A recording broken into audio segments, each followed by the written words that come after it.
Good evening, everybody. The weather has been being lovely here in Scotland and the rest of the UK as well, which is a wonderful boon in these times, that when we do get to go around a little bit for a walk, there's beautiful blossom and the skies are blue and it's hardly been raining and there isn't much wind. Definitely quite unusual in Glasgow anyway. And also various different animals are behaving in their spring-like fashions. Including the bumblebee, one of my favourite insects. I'm not sure I have that many favourite insects. It's my favourite insect. Anyway, the eagle-eyed among you, or the bumblebee-eyed among you, may have noticed on the Kabuff wall I have the Great British Bee Counter Spotter's Guide, and this has details of different bumblebees and bees that you could spot. The buff-tailed bumblebee, the garden bumblebee, the white-tailed bumblebee male, the early bumblebee, the red-tailed bumblebee, common carded bumblebee, other forms of bees. So quite nice if you want to know your one bumblebee from the other, and there have been quite a few flying around in my garden recently, which is lovely. And so this episode is going to be both about bumblebees but also about books. Ta-da! So this book is called A Sting in the Tail by Dave Goulson, and it's actually a book I read quite some time ago, but I thought because of the poster here and because of the season I'd talk about it a little bit. So Professor Dave Goulson used to actually work at my University of Stirling, and we overlapped a little bit but we never met. But I saw this book and I wanted to read it and find out a bit more about the bumblebee and about the work that he'd been doing.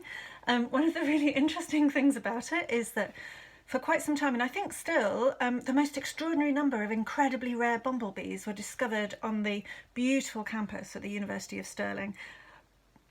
I guess they were hanging out there because it's beautiful, and why would a bumblebee not want to be there, but also because there was a very active research team looking for them. And this is what I want to talk about with regards to this book. So one of the challenges apparently when you're researching bumblebees is actually to find out where their nests are. So there's all sorts of ways in which Dave Goulson describes this in the book, and there's just some brilliant things, including getting a sniffer dog that had been normally trained to sniff for bombs, etc., things like that. So I just wanted to read very quickly a couple of bits about trying to find bumblebees. And the first is a bit of citizen science, so getting volunteers involved. And this is very nice if you're thinking about over the weekend, if you have the chance, if you have a garden, if you have the chance to go down into it. So just talking a little bit about that. He's talking actually about one of his colleagues. So her volunteers were then asked to take a deck chair and sit in their garden for 20 minutes. The deck chair wasn't compulsory, but it made the whole exercise much more relaxing, as did a cold gin and tonic.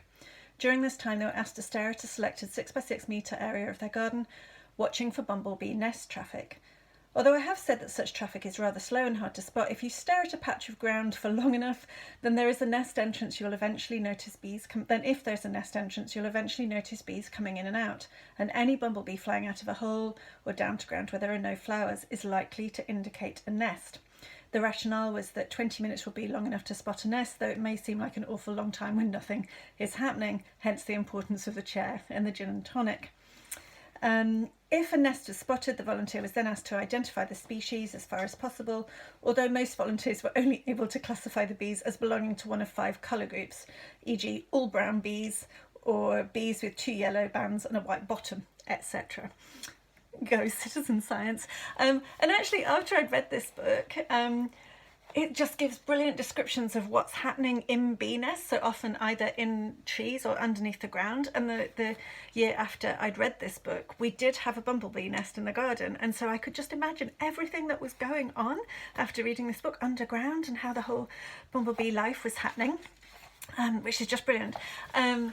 Also, of course, bumblebees and bees are being very affected by kind of bad stuff that we're putting on our fields, and so there's a lot of talk about conservation, how important bees and bumblebees I think are, from memory, particularly important for tomatoes and pollinating tomatoes. So there's lots of conversation about the bad stuff about the environment as well as the joy of bumblebees. But then I'm just going to finish with this little bit, which is also about looking for bumblebee nests.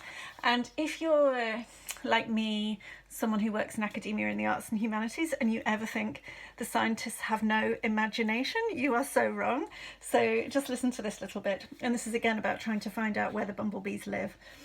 Over the years, I've hatched various schemes to find bumblebee nests, some more ridiculous than others. I've tried catching queens that were collecting pollen. They do this only once they've established a nest, and tying pieces of silver tinsel to them. My hope was that this would both slow them down and make them more obvious, so that I could run after them back to their nest. It didn't work. The bees either flew far too high and fast to follow, or when I experimented with larger pieces of tinsel, simply flopped down to the ground and devoted themselves to biting it off. I've also tried plotting the direction in which worker bees leave flower patches in the hope that I could discern a pattern which I could then follow to find their nests, but bees leaving flower patches seem to show no pattern in the directions in which they head off. Good old bees being sneaky. That's my comment, it doesn't say that there. Another suggestion involves the infrared imaging that the army uses to spot the enemy at night, for as bumblebee nests are warm, an above ground nest should show up even when hidden under leaves. Sadly, the equipment involved costs hundreds of thousands of pounds, so we have yet to try. So, if you see any bumblebees in the next few days, kind of try in a socially distant way. Keep at least 2 meters from the bumblebee and any person around. Just try and follow it and see if you can see where it goes and discover its nest. That's it. Books and bumblebees. Bye.